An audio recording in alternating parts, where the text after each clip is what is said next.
Ukraine entered the post-Yanukovych Euromaidan era facing two battles. The first battle was pretty obvious. It's Russia's aggression against Ukraine, the annexation of the Crimea, and its so-called hybrid war in eastern Ukraine, the Donbas, its attempt to carve off so-called New Russia. The second battle in Ukraine was just as important, because after all it was what was driving a lot of the Euromaidan and the Orange Revolution, was the battle against high-level abuse of office, high-level corruption, oligarchs, and really making Ukraine into a European country. Because Ukrainians are able to hold free elections, establish a free media, establish some kind of quasi-democracy, but they have not been able to get to grips with those areas of rule of law and high-level corruption. So that's the second battle. The first was won on the whole. It was won by primarily volunteers, many of who came from the Euromaidan. It was won by volunteers who went into the army. You will see photographs and videos of men in the Ukrainian army ranging from their 50s, even I've seen over 60. People have gone back to join. So it's not just conscripts called up.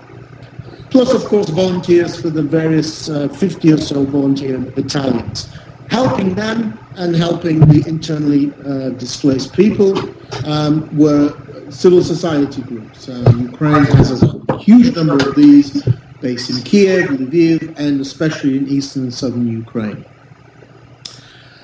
This is not surprising because in 2014, the Ukrainian inherited a bankrupted state by Yanukovych, and the army had been depleted deliberately, and the security service of Ukraine, the SBU, had been taken over, in effect, infiltrated completely by Russia's FSB. So it really was down to not the state, but it's down to the society. Same society that defeated the authorities in the Orange Revolution, and even more so in the Euromaidan, were able to thwart Putin's aggression and to thwart his plans for a new Russia. Putin didn't get the whole 8 oblasts of eastern and southern Ukraine, didn't even get the whole of Donbas, so he controls about a third of the Donbas territory. So volunteers, civil and military, stopped Putin's aggression. It wasn't really the Ukrainian state, which wasn't really around in 2014 in the military field. When the Ukrainian state was around, such as in Ilovaisk in August of 2014 and Debaltseve in February 2015, it was a disaster because the Ukrainian state, in the manner of the commander-in-chief, Poroshenko, relied, as he relies in business on oligarchs, in the military sphere he relied on useless old Soviet generals who had no idea how to fight this modern type of war. And hence Ukraine lost huge numbers of soldiers in both Ilovaisk and Debaltseve. But on the second battle, the battle against high-level corruption and abuse of office, it's been a failure. And pretty much everybody recognizes that now in Ukraine. After the resignation, very public denunciations of Poroshenko's right-hand man, Mr. Kononenko, the deputy leader of his faction in parliament, the resignation of the Ministry of Economy, a Lithuanian who had been living in Ukraine a long time. That whole battle not taking place. And then that was a responsibility of the president and the government, although especially the president, because it's the president under the constitution who controls the prosecutor's office and the security service. So we have an outcome where two battles to fight. One was won by basically the narod, the people, as citizens. One was to be fought by the president and his political will, and that's failed. This is important to remember in the light of what would be taking place in 2016. I predicted already in the Financial Times in January that Ukraine would have a pretty good foreign policy field in 2016, but it would be facing potentially political instability. And I was right. In the foreign policy domain, things look pretty good for Ukraine because Russia was in a state of disintegration. The oil price and gas price was collapsing. It's now less than $30 per barrel. And Russia was being pulled into even more into Syria. So therefore its eye was off the ball, as it were, in eastern Ukraine. And it's unlikely that, as we see this week at the Munich Security Conference, it's very unlikely that sanctions will be dropped against Russia because Russia is not implementing either the Minsk II agreement and it's also murdering civilians and bombing pro-Western groups fighting the Assad regime in Syria. So this is also a year that Ukraine had begun its breakaway from the so-called Ruski Mir, the Russian world, and was moving decisively to Europe with the introduction into action of the deep, free and comprehensive trade agreement with the European Union. But the problem, as always, was this was being sabotaged and undermined by the area where the elite, so-called, have to deal with issues, have to deal with complicated issues, which means changing the manner in which they do business, changing the manner in which they do politics. It was the public, Ukrainian citizens, Ukrainian society, that overthrew Yanukovych and prevented him from taking power in 2004. And it was Ukrainian society that pushed Ukraine towards Europe. But it's again the Ukrainian elites who are holding that process back and possibly threatening to derail it. And that, if in the Orange Revolution and Yushchenko era, Ukrainian civil society basically went home after the revolution, thinking that the good Tsar, Viktor Yushchenko, would implement the reforms and the Europeanization program. Today they haven't gone home. And so the crisis is in some ways far more fundamental because Ukrainian society is far more politically mature, civil society is far more active than it used to be, but it's also at a time where relations are brittle because it's not just a question of a lot of people have died on the Eastern Front fighting against Russia's aggression. People have seen their families destroyed in bombardments, or people killed in the war or wounded, they're now disabled. So people have seen suffering, but also people have seen suffering on the Euromaidan when 100 people were murdered by Yanukovych's henchmen, and even more were wounded and repressed. So that aspect wasn't around after the Orange Revolution, and this makes the inactivity of Ukraine's elites on that second front, fighting high-level abuse of office and fighting corruption and changing the manner in which they go about doing business and politics, even more troublesome and even more dangerous. Because a failure in Ukraine, as it was a failure under Yushchenko, will only work to the advantage of Vladimir Putin. So we have to ask ourselves why 2 years on has there not been really that progress? And the areas we're talking about in progress are carving up a new relationship with Ukraine's oligarchs. That hasn't happened. Investigating the crimes committed on the Euromaidan by Yanukovych's henchmen. That hasn't happened. Not a single person's gone to jail. Investigating the massive corruption and mafioso state that was created by Yanukovych and put some people in jail and bring some of the stolen money back to Ukraine. That also hasn't happened. In effect, it's actually worse because the Ukrainian authorities have sabotaged cooperating with Interpol, FBI and other law enforcement institutions in the return of this money stolen and sent abroad by Yanukovych and his people. So a lot of the people who were on the Interpol watch list originally are now being taken off because of inactivity by the Ukrainian authorities. One has to ask why. Well, firstly, I think we could blame this on just, the war or just incompetence of the Ukrainian prosecutor's office. But I somehow just don't think that that's going to be a good reasoning, good explanation. The prosecutor's office is certainly an institution that, in my view, shouldn't even be still around. It's a Soviet institution. They still wear Soviet uniforms. They're 20,000 and strong, overmanned. Britain has 20 million more people in Ukraine. It has 8,000 prosecutors. Ukraine has 20. The 8,000 in Britain are far more productive than the 20,000 in Ukraine, who have never prosecuted a single high-level person in 25 years. So I don't think it's just incompetence, because they are very competent at covering up for the elites and of stealing. So there's something more at work here. There's something that doesn't quite gel. And it makes me think that something was pre-planned. This isn't just Poroshenko overworked or the prosecutor's office not been able to take a hold of things.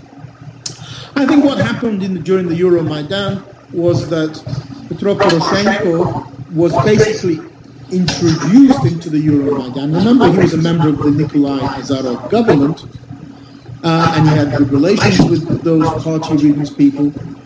I think he was introduced into the Euromaidan as a kind of agent of influence for Sergei Lyobochkin, who was then the chief of staff, and he was a very influential member of the gas lobby.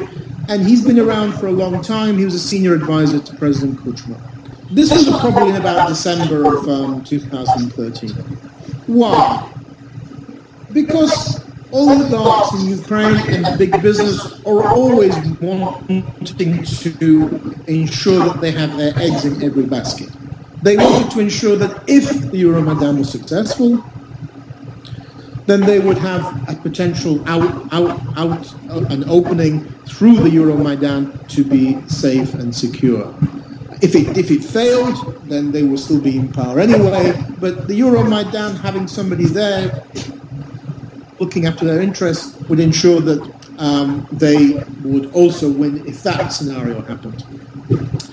And if you look at subsequent events, it seems to be what has transpired. In late January, Lyobochkin resigned as chief of staff. He resigned because he very cleverly understood where things were going. This was after the first murders on the Euromaidan, the escalation of violence. In late January 2014, I made a prediction at the University of Toronto that Yanukovych is finished. I didn't know when he was going to be finished, probably didn't think it was going to be so quick, but I said that it's over for him. He's lost. The momentum's on the opposition side. I had the same kind of gut feeling as Lyobochkin. He resigned. The Donetsky basically took over around Yanukovych. The gas lobby left. They could see where things were going. And they began planning for a post-Yanukovych era. And the person to manage that transition to a post-Yanukovych era was Poroshenko. And this was a product led to, of course, the famous meeting in Vienna in mid-March, where Lyobochkin oversaw a meeting between Dmytro Firtash, then under investigation by the US, who asked for the Austrians to deport him to stand trial for corruption, and Klitschko and Poroshenko on the other side. Poroshenko wasn't happy it was made public. He didn't want that secret meeting to be made public, but Firtash did. Why? Firtash and Lyobochkin wanted it to be public because then it was a signal that they were negotiating their immunity. And also, Firtash used that kind of meeting to convince the Austrians in court that he had always sided with the opposition. He supported the Euromaidan. Complete lies, of course, because he was one of a small group of people who benefited financially from Yanukovych's regime. And as a Reuters report pointed out, a very in-depth Reuters report pointed out last year, Firtash has always been Moscow's man in Ukraine. So remember, this is Poroshenko, the patriotic, potentially about to become commander-in-chief of Ukraine, negotiating with Firtash, who is Moscow's man in Ukraine. The Reuters report talked about how under Yanukovych, Ukraine would charge the highest gas price in Europe of $420 per thousand cubic meters. Firtash was receiving gas from Russia at that time of $250, so nearly half the price.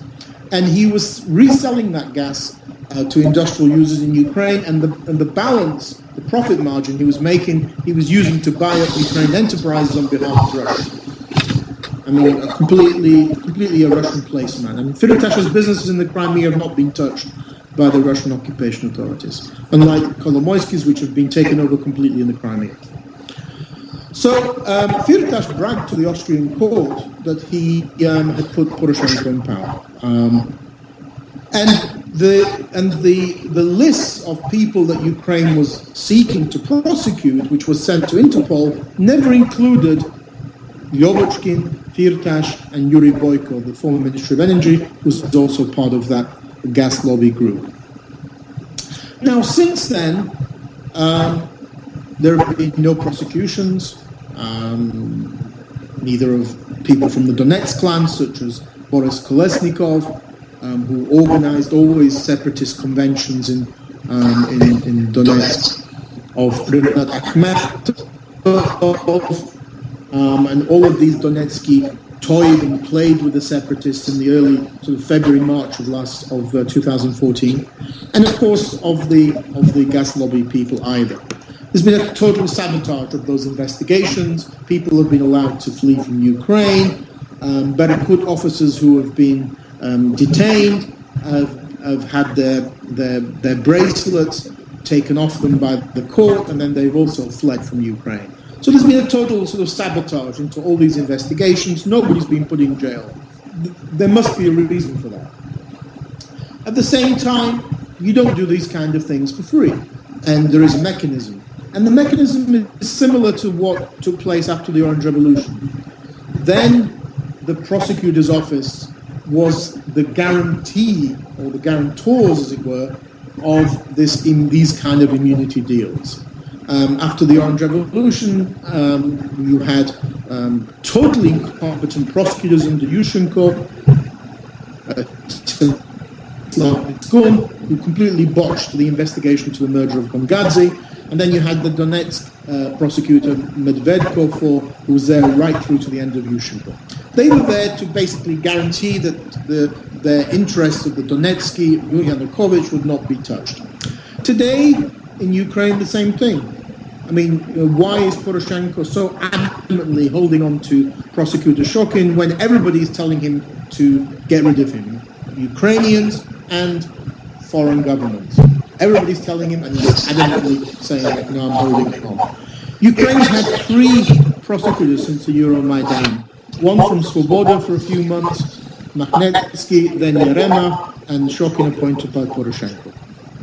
They've all made money from doing deals, from protecting these formerly corrupt people. So that's the procedure. That's the reason why Shokin's still around. But as I mentioned, there's no such thing as a free lunch.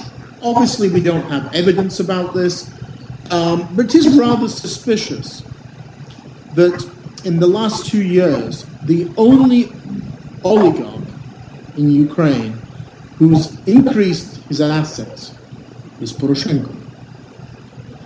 This is somebody who promised to sell his business when he came to power. Instead, his business assets have gone up. Now, maybe there's some evidence that political scientists have that people eat more chocolate during wars. I've never heard of this, but maybe that's the reason. Or is it that this was part of the deal?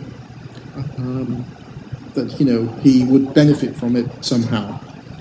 Remember that he's got to make it of interest to himself. He's taking a lot of flack from both Ukrainians and from Western governments, the IMF, threatening to no longer send financial assistance to Ukraine, which would be a disaster. The country's bankrupt. The country exists on financial assistance from the West.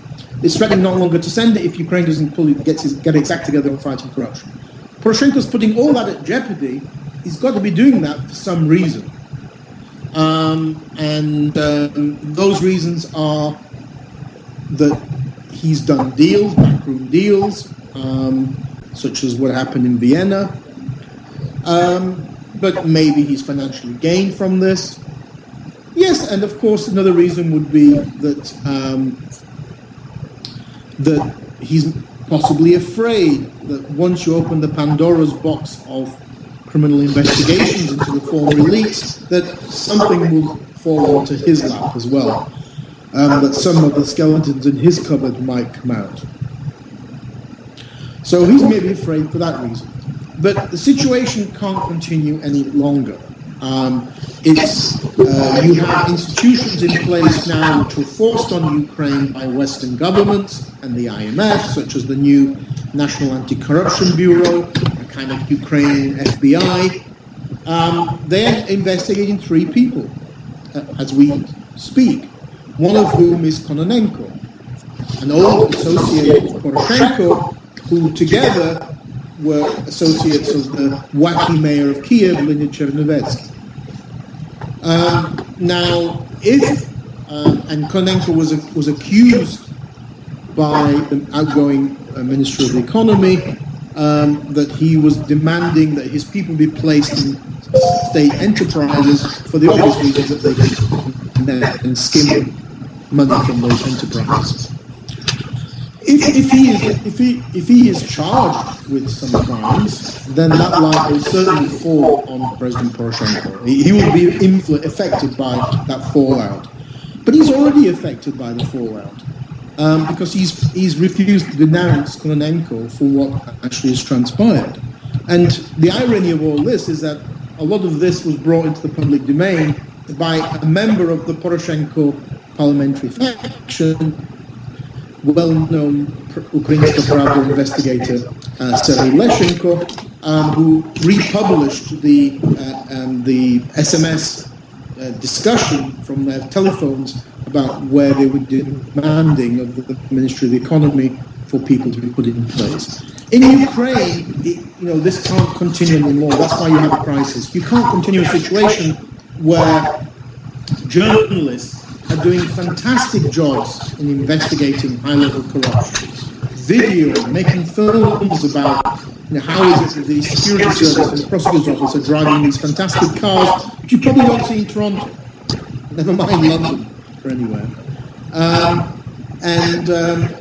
They're doing all these great investigations, but which in the West would lead to criminal investigations and then possible prosecutions. But in Ukraine, they don't lead to any criminal prosecutions.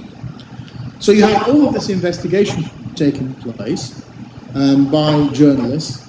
Many of these journalistic outlets are being funded by Western civil society, Western governments and democracy-promoting foundations, Canada, America, Germany, Britain. But nothing happens once the investigation takes place and is published. There isn't a criminal investigation by the prosecutor's office, which just basically sits on the files.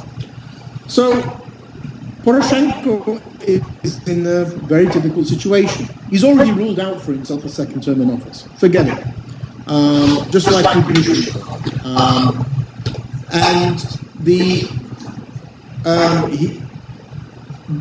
It can't go on the way it is. Ukrainian society and Western governments are demanding action. It's a shame, and it's really a shame that President Poroshenko had to be pressured into doing what he should have morally undertaken anyway, straight after the Euromaidan. And it goes to show you that he was not really any different from any of the previous. We shouldn't be that surprised. He created his business empire under President Kuchma. There's quite a few episodes of him on the Melnichenko tapes where he talks about various people, including Yulia Tymoshenko. And also, he was a founding member of the party Regions in 2000.